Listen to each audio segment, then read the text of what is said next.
और अब हरियाणा तो आ रहे ने। कौन? जयदीप तुली, मोस्ट वेलकम।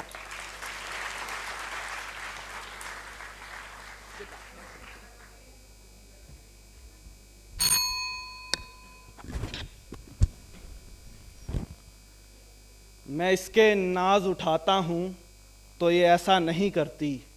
ये मिट्टी मेरे हाथों को कभी मैला नहीं करती।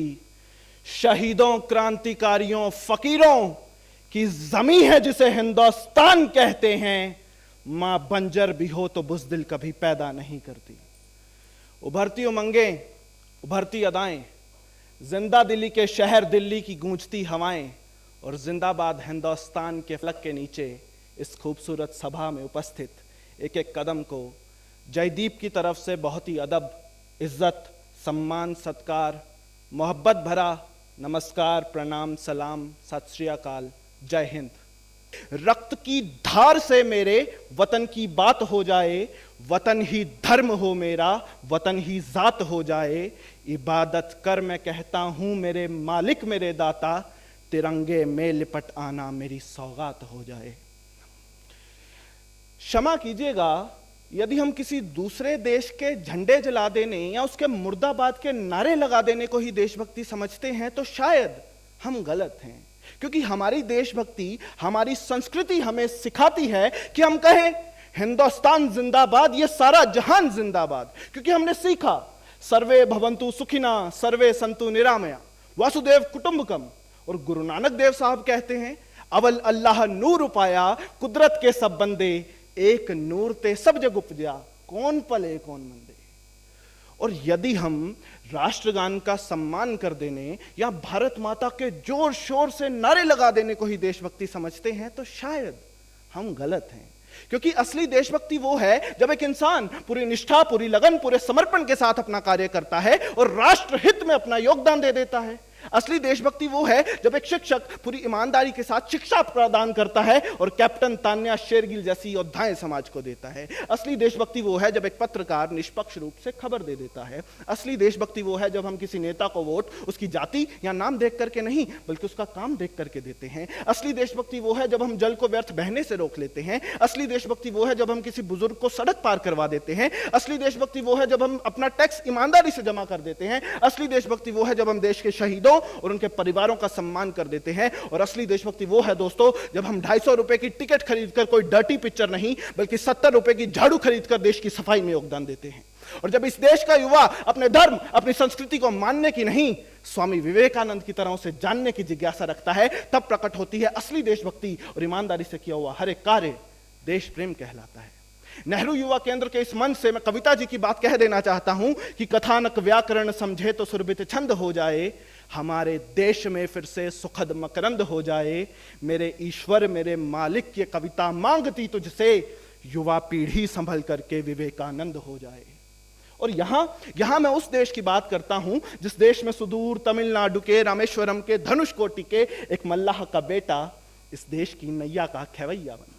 जिस देश में नेता हम खुद चुनते हैं, महलों की औलादें हमारी तकदीर नहीं लिखती। हम चीन के टाइनामेन चौक के छात्रों की तरह लोहे के टैंकों के नीचे कुचले नहीं जाते। हम पोंगयांग के लोगों की तरह फौजियों के बूटों के नीचे रौंदे नहीं जाते। जिस देश में कल्पना चावला, अरुणिमा सिन्हा जैसी बेटियां जन्म लेती हैं, जिस देश में बचेंद्री पाल जैसी महिलाएं माउंट एवरेस्ट पर चढ़ पूरे विश्व में नाम रोशन करती हैं, जिस देश में डॉक्टर एपीजे अब्दुल कलाम साहब जैसे महापुरुष जन्म लेते हैं, अरे जिस देश में हम अपनी जान के दुश्मन को भी जान कहते हैं, इसी मोहब्बत की जमीन को हिंदुस्तान कहते हैं।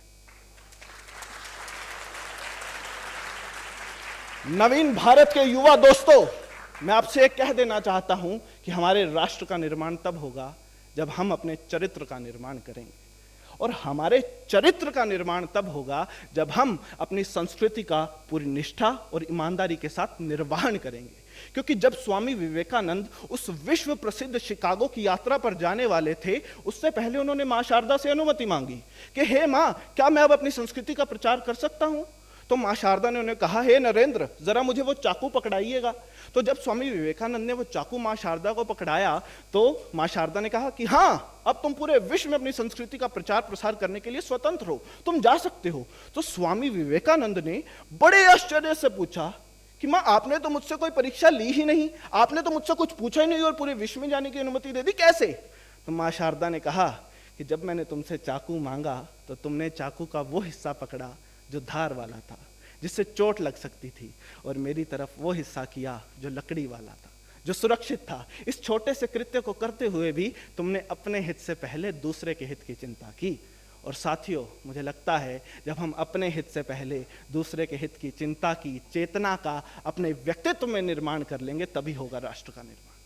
हमारे राष्ट्र का निर्माण तब होगा जब हम सबका साथ, सबका विकास, सबका विश्वास के नारे को बुलंद करेंगे और अपने जीवन में उतारेंगे। क्योंकि ऋग्वेद में लिखा है, संग छद्वम संग वदद्वम संग वमनांसी जानताम समानी प्रपासः वन्न भागा समानी योक्तरे सहवो युनज्मी समंचोग्निम समर्यतारा नाभिविवादित। हे ईश्वर, हम सभी एक हैं। मुझे लगता है हमारे राष्ट्र का निर्माण तब होगा जब हम हमारे संविधान के अनुच्छेद 51 में दिए हुए अपने मौलिक कर्तव्यों का पालन पूरी निष्ठा, ईमानदारी और निस्वार्थ भाव से करेंगे।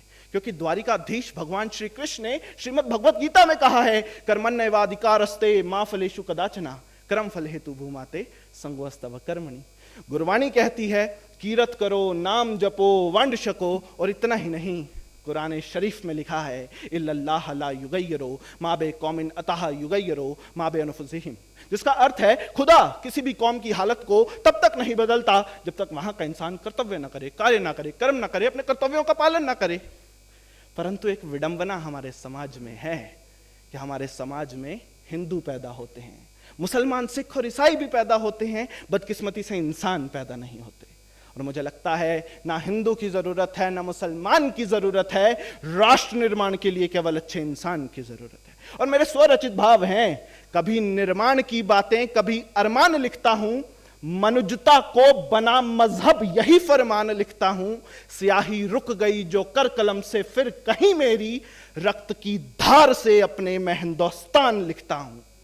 साथियों, हमारे राष्ट्र का निर्माण तब होगा जब इस देश में स्त्रियां बेखौफ होकर अपने घरों से निकल पाएंगी। हमारे राष्ट्र का निर्माण तब होगा जब इस देश में शिक्षा कोई व्यापार नहीं बल्कि सबका व्यक्तिगत अधिकार होगा। हमारा राष्ट्र निर्माण तब संभव होगा जब इस देश के विश्वविद्यालय कोई अराजकता का अड्डा नहीं बल्कि शिक्षा का मंदिर कहलाएंगे। हमारा राष्ट्र निर्माण तब संभव होगा जब इस देश के स्कूलों और कॉलेजों में आइंस्टाइन बाबा के साथ साथ गांधी, नेहरू, विवेकानंद, भगत सिंह, राजगुरु सुखदेव और पंडित राम प्रसाद बिस्मिल जैसे महापुरुषों की जीवनी पर अध्ययन किया जाएगा। हमारा राष्ट्र निर्माण तब संभव होगा जब हमारा नायक, हमारा आइडल कोई फिल्मी अभिनेता नहीं बल्कि विंग कमांडर अभिनंदन जैसा वीर योद्धा होगा। हमारा राष्ट्र निर्माण तब संभव होगा जब हम नेताजी सुभाष चंद्र बोस के दिखाए हुए मार्ग पर चलेंगे। और हमारा राष्ट्र निर्माण तब संभव होगा जब इस देश की संसद से लेकर इस देश के कोने कोने तक हम स्वयं को हिंदू, मुस्लिम, सिख, ईसाई, ब्राह्मण, क्षत्रिय, वैश्य, हरिजन, बौद्ध नहीं, हिंदुस्तानी कहने में फख्र महसूस करेंगे। और अंत करना चाहता हूं किसी शायर की पंक्तियों के साथ और अपनी तमन्ना के साथ कि काश मेरी जिंदगी में सरहद की कोई शाम आए, काश मेरी जिंदगी मेरे वतन के काम आए। ना खौफ है मौत का, ना आरज़ू है जन्नत की, बस जब कभी जिक्र हो शहीदों का, काश मेरा भी नाम आए। कोई पूछे मेरे बारे में तो मेरी ये पहचान लिख देना, उठाना तिरंगा झंडा और छाती पर हिंदुस्तान लिख देना।